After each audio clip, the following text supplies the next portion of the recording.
Might sound risky, and that's why we are going to sell, Julie's apartment. But you haven't sold it yet. But you're going to go anyway. I mean, I'm not really sure right now at the moment. No plan on going and coming? God. The boy just quit his job, and they're hoping to get this money from her apartment. What if something falls through? And they don't believe we spent our life teaching Brandon to plan, do the right thing. You know, for two people who say that they've taught their son to plan and do the right thing, blah, blah, blah, blah, why don't they trust him then? Why not trust that he's doing the right thing? Why not allow him to just live his life? Why do they feel the need to always have to hold his hand? Why do they feel the need to always have to guide every single decision that he makes? Just because you don't agree with it, or, you didn't see it coming or whatever, this is not good. For parents that are so close to their son, they should be way much more supportive. They should be proud of the fact that he wants to just do something off the whim without speaking to them first, and he wants to just go and see if he can handle something. Honestly, this is crazy. These two are way too overbearing. Things. Logically. And this is not my son. Working on your career right now. Your career is so important, especially at your age. Exactly. I can't. This is not my son is a diabolical comment. Absolute diabolical. Like, is the father now saying that he wants to disown Brandon because Brandon now wants to go and do his own thing without getting his parents' approval? Utterly disgusting behavior. Utterly disgusting behavior. Yo, man. Damn. This is not my son. These are the two kind of people that would probably disown their son if their son didn't continue living life by allowing them to hold his hand every step of the way. And the mum, on the other hand, look at this. Look at this reaction. I can't believe you hadn't talked to us. I mean, that's just almost This isn't like you, Brandon. We're doing a mistake with his family. And this is why they're really upset, because he didn't come to them and ask them for their permission, pretty much.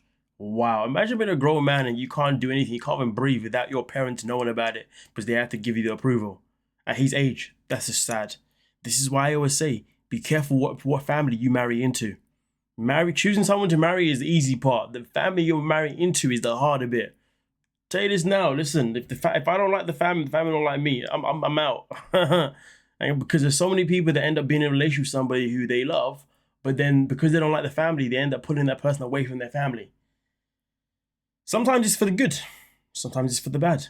I guess it's so subjective, but anyway.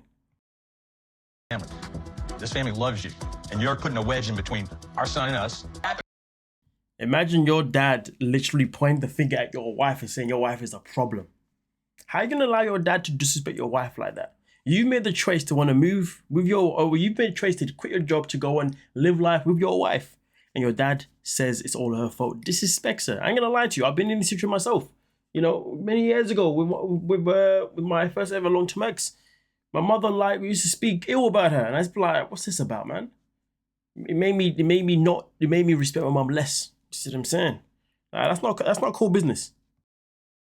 People. This is your family. Did you forget us? You forget your family? Of course not. I taught you better than that. Like, Brandon has not communicated that she has his ear, which she's his wife. I understand that. If you understand, then why is this a conversation? I taught him better than that. You clearly didn't tell you didn't even teach your son to be a man, by the sounds of it. You taught him to be not even a mama's boy, to be a parent's boy. Sad business. But this is still family. Oh, have a great life. I'm sorry, I can't do this anymore. And when we return, we will fix our relationship with you guys. My relationship with my parents is broken. What if this? See what I mean? The mom's so dramatic. She's like, okay, you have a great life. Is she disowning her son as well? The father starts off by saying, this is not my son. The mom then says, have a great life.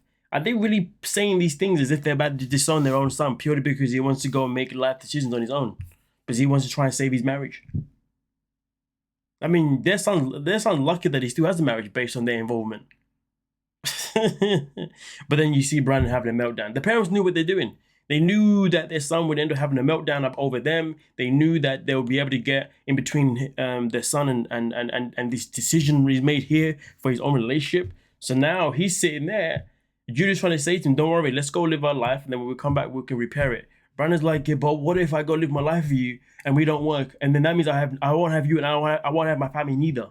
The fact that he actually sat there and said that is crazy, because that tells me that he genuinely believes that his parents may abandon him. But if he believes that, then why the hell were you so close? Why are you so like? You know, it's weird because to have the relationship he has with his parents, you're supposed to have that relationship where you, no matter what you do in life, you're never gonna feel like they're going to abandon you. You know what I mean? They're gonna, disown you. But the fact that he literally said, "But what if we don't work out and they don't want to know me no more and they disown me?" The fact that's come out of his own mouth is crazy business. So what kind of stability have they even built in their son's life? That's weird, right?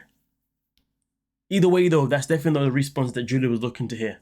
The response should have been, listen, babe, we made the choice to leave my job so we can go and live life and whatnot, and that's what we're going to do.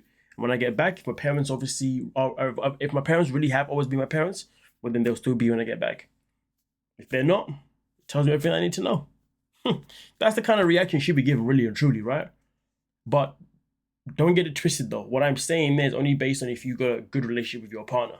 If you haven't got a good relationship with your partner, yeah, different kind of conversation. Yeah, changes everything at that point. But nonetheless, though, let me know your thoughts down below in the comment section and we can talk about it. Don't forget to like, subscribe, and of course, peace.